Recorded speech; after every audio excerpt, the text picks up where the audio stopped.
Welcome back to another episode of Rock Boys Football, the five most important true freshmen to this USC program heading into 2024. And Dill, these are some of the best conversations to have. We talk so much about this USC program on the recruiting trail, breaking down every single one of these commitments. Now, it's time for them to put on the USC helmet and go be difference makers year one. Now, I think the conversation you have to have is this isn't necessarily the list of the best true freshmen on this USC program. It's more importantly, who are the true freshmen that are going to have the opportunity to kind of play a massive role within this USC team. Really excited to get into this one. Now, before we do, to the USC fans, this list that we came up with, a lot of different ways you could go about structuring it. We left a lot of good players off this list. I'm sure probably a lot of USC fans going to disagree with this list. That's the beauty of doing this. Would love to hear from you guys on some of the true freshmen that the boys might be sleeping on heading into 2024. And of course,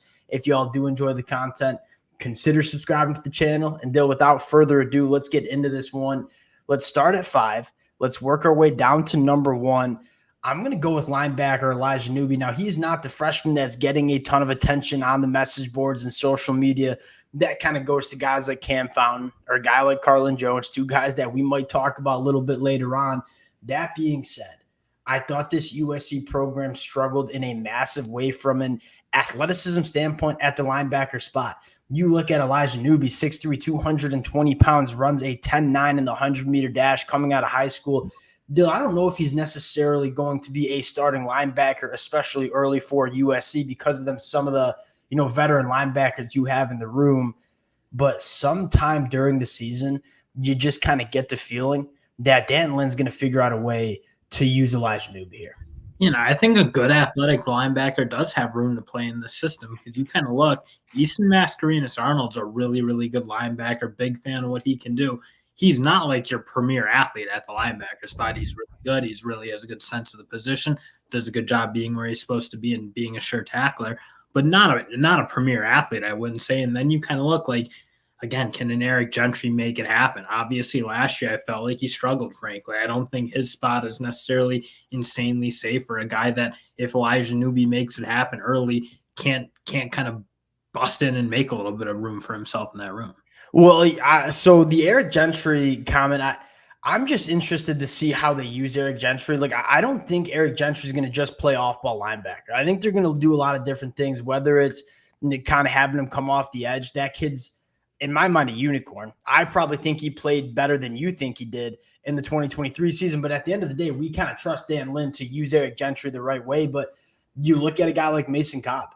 I think there's a lot of reason to believe he has a massive bounce back year from what was just an ugly 2023 season. But if he doesn't, you have a guy in Elijah Newby who I think the caveat here is, does he know what he's doing on the football field? Like, we've been through this with Tackett Curtis 12 months ago as this hyper athletic, physical linebacker that we were all excited about 12 months ago. And then he steps on the football field and it is very clear that he didn't know what he was doing. I think for Elijah Newby, you don't need to rush him to play as a freshman. Maybe it takes a couple of weeks for him to get his feet wet, kind of develop some of those instincts. But you make no mistake about it. If he puts it together between the years, this kid is about as physically gifted as any linebacker in that room. Guy, maybe you don't need to have him play every down or be a guy who, like Easton Mascarenas-Arnold, I don't think is coming off the field for this USC team. But again, can you use Elijah Newby in certain packages in certain situations? Because, I kind of like I think you'd like to think Mason Cobb's going to kind of get back to what he looked like at Oklahoma State, but he'll never be the athlete Elijah Newby is in general. So can you even just find ways to use him, whether it's on 3rd and long, so if be a quarterback guy, just something that, again, he doesn't necessarily need to be an expert in the defense right away, but if he can be really good in the situations you need him to be really good in, and where, again, Easton Mascarenas-Arnold and Mason Cobb might not necessarily thrive, I think there is that way for him to earn some playing. And prepping this one out, I went back to the high school film of Elijah Newby. This kid did just about everything under the sun on defense, right? He rushed the passer off the edge. He played a lot of nickel for his high school football program. I mean, this kid can operate in coverage as well, and he's going to be a special teams ace. Like, if he's in the 2 deep and he's traveling with this USC team, this dude's going to be a dude on special teams. Make no mistake about it. They'll going to number 4, and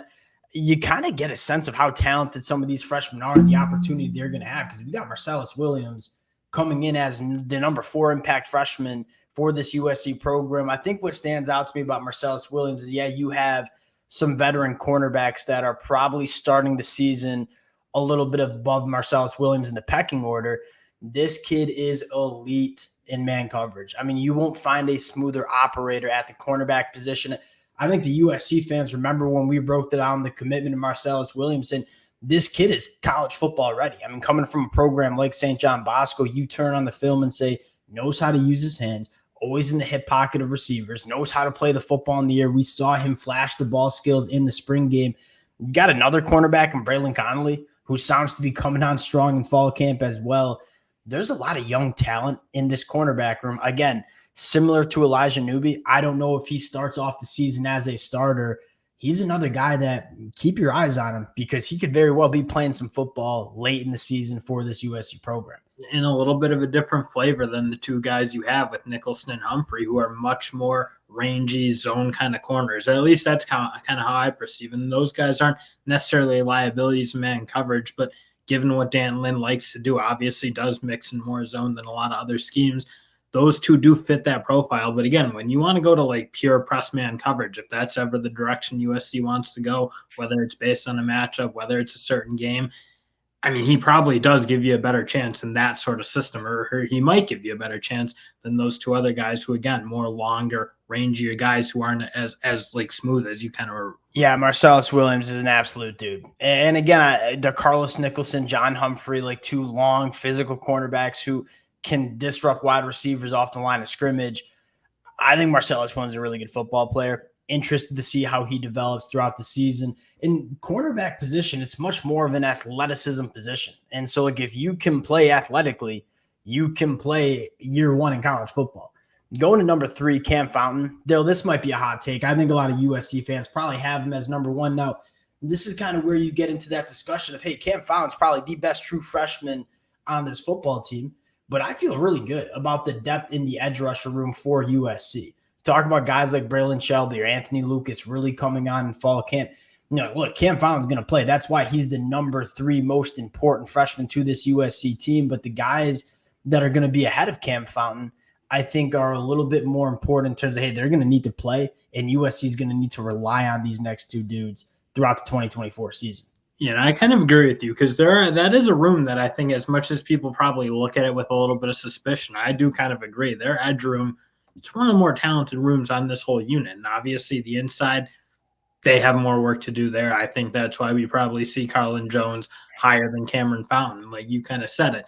Cameron Fountain's probably the better player, but with or without Cameron Fountain, they have enough in that edge room. Again, you want more high-level play. You want high-level play at that edge room no matter what. But I do think they're deep enough. But at the end of the day, he'll probably earn his shot. So if you're a good defensive line, you're rotating a fair amount of bodies through, I think USC should probably have more opportunities to do that this year as they kind of brought And let's be frank about it. There's a very real possibility because I know a lot of USC fans will be saying Cam Fountain's number 1. I ain't going to get up here and argue with that. There's a legitimate possibility Cam Fountain's a guy that leads USC in sacks. Like, that's how good he is. At 6'6", 265, the pictures you see of him in fall camp, he looks like a guy that's been within a college football program for really the last couple of years. And so Cam Fountain can play. He's going to have a massive impact. I think the question is, how big is that impact going to be? Because their number 2 player, Dill, you talked about Jide Abasari. I'm going to go with Carlin Jones on the inside of the defensive line. And why am I going with Carlin over Jide? It comes down to Carlin Jones is the exact interior defensive lineman USC needs to break out. You have some of your difference makers, your penetrators, your Bear Alexanders, your Nate Cliftons. But what you're looking for was what you were kind of looking for when you brought Isaiah Rakes into the winter.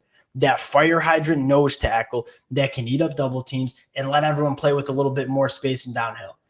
Now, you have Kobe Pepe emerging in that role as well, which is massive news for USC. But Dill, I look at Carlin Jones, the physical development, and this kid wasn't even on campus during the spring. We talked about Carlin Jones flipping his commitment from Nebraska to USC, and he was 6'2", 280. He is 6'2" in all of 310 pounds. Low center of gravity, thick lower half. Dill, Carlin Jones looks like a starting nose tackle at the Power 5 level as a true freshman. Yeah, I'm surprised you didn't have him number one because I think you kind of said it. You just don't have that guy on this roster. Again, you're starting to hear some buzz around Kobe Pepe possibly being that guy, which, yeah, that's huge for USC. But again, you really don't have anyone who's proven is going to kind of do the dirty work in the trenches. And we like what Barry Alexander can do, Elijah Hughes, Nate Clifton, but they all kind of play a similar style of game, all a little bit on the smaller side at the defensive tackle spot. You need someone who's willing to just get down, get a little. Need the fire hydrants in Carlin Jones, that guy. So I'm a little surprised you frankly have him at 2 because he might be the most important. He might be one of the more important guys, period, for this USC team. All right, well, let's get into my number one most important freshman. That's tight end Joey Olson, tight end 1 of this USC offense. The USC fans aren't surprised, but the USC fans who've been rocking with the boys, I should say, are not surprised by Joey Olson coming in at number 1. I think this kid is a difference maker at tight end. And Dill, this is not a shot at guys like Lake McCree, who I'm a massive fan of Lake McCree. I'm reading articles about him coaching up guys like Joey Olson, spending a lot of time in the film room. Absolutely love it. Lake McCree, I don't think Lake McCree's a difference maker in the passing game. I think Joey Olson is. You go back to the high school film of Joey Olson. He was 6'5", he was 220. He moved like a wide receiver at the tight end position. And now he's 245 pounds. He runs an 11.2 coming out of high school in the 100-meter dash. I don't know how much USC is going to use tight ends, quite frankly, in this offense because of how talented they are at the wide receiver position. I think they're going to want to play with a lot of 4 wide-out sets. That being said, you talk about a difference maker in the red zone, in space. I think Joey Olson has that potential to be that for USC in 2024. That'll be the interesting thing because you talk about them maybe not wanting to use a ton of tight ends. I think they're going to be essentially competing all year as to how much they run the ball, how much balance they can kind of generate through the system. Because obviously last year there was almost no balance. It was very much all on Caleb Williams' shoulder. I think this year you just want to see more balance. I think the offensive line's a little bit more well-designed to run the football in more of a power fashion. I think that allows them, maybe helps cover up some of their deficiencies that possibly exist in the pass pro, especially on the right side of the line. So I think this is a team that, as much as they do have supreme talent on the edge, I think they need to be able to run the ball. I think they need one of their tight ends to kind of emerge in the way you kind of said, where they're just not, you're just kind of tossing a tight end. Well, that'll be the question with Joey Olson. Is he ready to come in line and block as a freshman? I think that's the biggest question. I think from a pure pass catching standpoint, he has the most juice in this tight end room. You got 3 true freshman tight ends, Walker Lyons, Walter Matthews. They're all extremely talented. Another thing, I would add with Joey Olson is I think the red zone is going to look a little bit different for USC. I mean, they were very reliant on Caleb Williams. I don't know if you say like superhuman football, but backyard football in the red zone. I think now with Miller Moss, it's going to look a lot different. It's not necessarily bad. It's just going to be different. You might have to rely on your tight ends a little bit more, win that red area. That's where Joey Olson potentially could come up really big. I think this kid is a matchup nightmare at the tight end position. He's been my guy ever since he committed to USC, so I had to go with him number 1. Now, Dill, one freshman we left off the list that I think would make a list on any other program in the country besides USC is Xavier Jordan. Like what we saw in that spring game, that dude is such a difference maker, a wide receiver. I only look at it and say, I just don't know how they're going to get him on the field when you have the amount of talent that USC has in the wide receiver room. So Xavier Jordan, really good football player, left him off the list because I just don't know how much he's going to play as a true freshman. It's painfully hard to take any of those true sophomores off the field. You even have good transfers coming in, but taking those 4 sophomores off the field who – again, they just look so – I love the way they complement each other. I think they're all really talented in their own right, do different things. It's going to be really hard to earn playing time catching the ball with that group.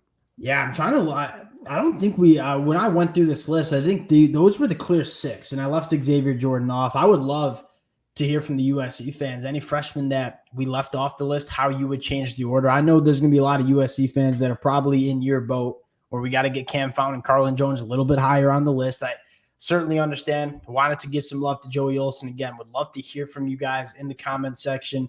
If y'all do enjoy the content, consider subscribing to the channel. Appreciate you guys, and we'll talk to y'all later.